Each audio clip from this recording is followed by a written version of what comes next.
جو شاعر گزرا ہے نا جسے مجنو کہا جاتا تھا، لیلا مجنو کے قصے بہت سنے ہوں گے نا، تو وہ کیا کہتا ہے امرؤ القیس کہ میں لیلا کے گھر کے گرد سے جب گزرتا ہوں، دیکھو عقلی محبت کیا کہتی ہے، بھائی لیلا کو نکاح کا پیغام بھیجو، قبول ہو جائے ٹھیک ہے، نہیں ہے تو اگر کورٹ میرج ہو سکتی ہے تو وہ کر لو، وہ بھی نہیں ہو سکتی تو دماغ خراب ہے یار، کہیں اور بھائی ٹائم ضائع نہیں کرو کہیں اور، ورنہ عمر نکل رہی ہے، یہی ہوتا ہے نا بھائی۔ اگر مجنو میں عقلی محبت ہوتی لیلا سے، جذباتی نہ ہوتی، تو مجنو کیا کرتا، لیلا کو نکاح کا پیغام بھیجتا، کبوتر کے ذریعے مس کالیں تو وہ کہیں دے چکا تھا، پہلے زمانے میں کبوتر جو مس کال کی ہوتی نا وہ بغیر خط کے جب پہنچ جائے تو وہ مس کال سمجھا جاتا تھا، اگر کبوتر پہنچ گیا محبوبہ کے پاس خط کے بغیر تو یہ کیا سمجھا جاتا تھا، یہ مس کال ہے۔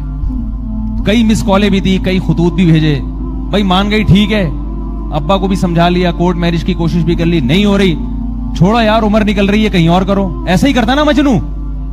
مجنو نے ایسا نہیں کیا، مجنو کیا کہہ رہا ہے، یار لیلا تو مل نہیں رہی، تو اب میں کیا کرتا ہوں، امر من الدیاری دیاری لیلا، لیلا کے در و دیوار کے گرد چکر لگاتا رہتا ہوں، حالانکہ ملنے والا کچھ بھی نہیں ہے وہاں۔ پہلے زمانے میں ایسا نہیں ہوتا تھا کہ وہ باہر بھی آئے، پہلے زمانے میں تو آپ گیٹ کے اندر رہیں اور ہم گیٹ سے باہر رہیں گے، حیا تھی نا، پردہ تھا۔ تو کہہ رہے کہ میں لیلا تو نظر آ نہیں رہی، تو در و دیوار تو نظر آ رہے ہیں نا لیلا کے، امر من الدیاری دیاری لیلا، لیلا کے در و دیوار کے گرد میں گھوم رہا ہوں، اقبل ذل جدارا و ذل جدارا، کبھی اس دیوار کو چومتا ہوں کبھی اس دیوار کو چومتا ہوں، وما حب الدیاری شغفن قلبی، لوگوں ایسا پاگل نہیں ہوں کہ دیواروں سے محبت کر رہا ہوں، کیونکہ لوگ پوچھتے ہیں تو اینٹوں سے محبت کر رہا ہے، سیمنٹ بجری سے، تو دیوار کو چوم رہا ہے، کبھی اس دیوار کو چوم رہا ہے کبھی اس دیوار کو، اور ایسے ایسے گولے گھوم رہے ہیں، تو پاگل ہے، تو اینٹوں سے محبت کر رہا ہے۔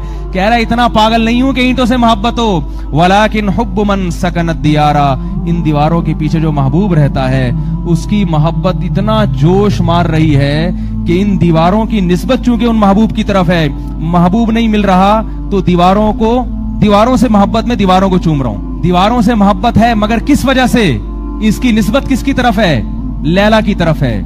تو جب اس کی کوئی عقلی لاجک ہے تبھی تو لوگ پاگل کہتے تھے مجنو کو، بلکہ مجنو کا تو مطلب ہی پاگل ہو گیا، سٹھیا گیا، بھی دیواروں سے کو چوم رہا ہے۔ لیکن جس کو اتنی محبت لیلا سے ہو گئی کہ وہ دیواروں کو چوم رہا ہے اس لیے کہ اس کی نسبت کس کی طرف ہے، لیلا کی طرف، تو وہ لیلا کے کبھی حکم عدولی کرے گا؟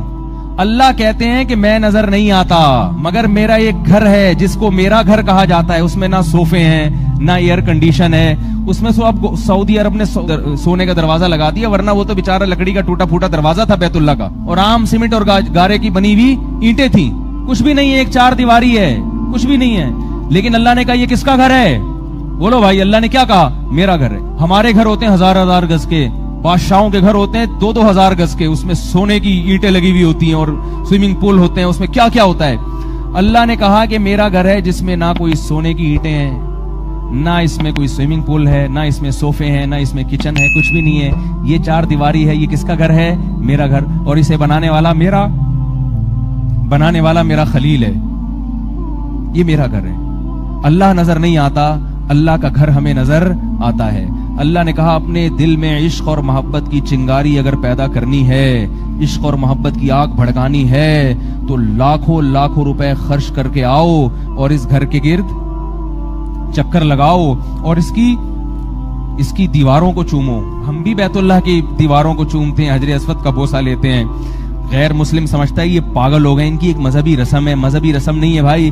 اس گھر کی نسبت اگر خالق کائنات کی طرف نہ ہوتی، اس گھر کی ویلیو ہماری نظر میں 4 آنے کے برابر بھی نہ ہوتی۔